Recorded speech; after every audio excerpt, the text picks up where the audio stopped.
Hi friends, welcome to Swathi kitchen. ఈరోజు మనం బీరకాయ పొట్టుతో పచ్చడి ఎలా చేసుకోవాలో చూద్దాం. సో ఫస్ట్ ఈ బీరకాయని పొట్టు తీసేసి ఫ్రెష్గా కడుక్కొని ఆ పొట్టుని ఇట్లా ఫ్రెష్గా కడుక్కొని పక్కన పెట్టుకోవాలి. తర్వాత పచ్చిమిర్చిని కూడా కడుక్కొని పక్కన పెట్టుకోవాలి. నెక్స్ట్ ప్రాసెస్ చూద్దాం. సో ఫ్రెండ్స్, ప్రాసెస్కి వెళ్తే స్టవ్ పైన ఒక మూకుడు పెట్టుకొని అందులో కొద్దిగంత ఆయిల్ పోసుకోవాలి.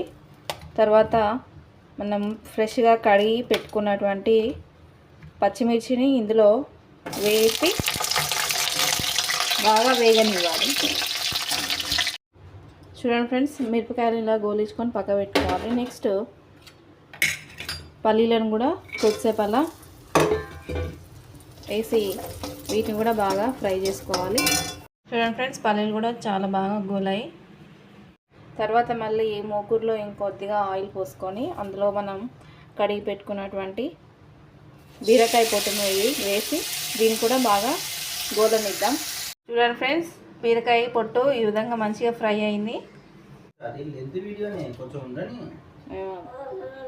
తర్వాత ఇందులో టమాటాలు ఉడకబెట్టుకోవాలి. ఇందులోనే చూడండి ఫ్రెండ్స్, టమాటాలు కూడా బాగా ఉడికాయి. వీటిని ఒక ప్లేట్లో పెట్టుకున్నా.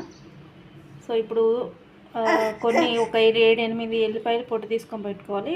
ఒక టీ స్పూన్ అంతా జీలకర్ర, అలాగే వేంపుకున్నటువంటి బీరకాయ పొట్టు మరియు వేంపుకున్నటువంటి పల్లీలను మిరపకాయలను ఒకసారి మిక్సీలో వేసి పట్టుకుని ఆ తర్వాత కొద్దిగా చింతపండు రసం, నేను ఇక్కడ వాటర్కి బదులు చింతపండు రసాన్ని యూజ్ చేస్తున్నా, కొంచెం మెత్తగా పేస్ట్గా అవ్వడం కోసమని.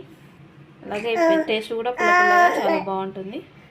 ఇదిగో ఫ్రెండ్స్, ఇందాక చూపించే ఇంగ్రీడియంట్స్ అన్నీ మిక్సీ పడితే మనకి బీరకాయ పొట్టు చట్నీ రెడీ అయింది. దీన్ని మనం ఇంకో బౌల్లోకి మార్చుకుందాం.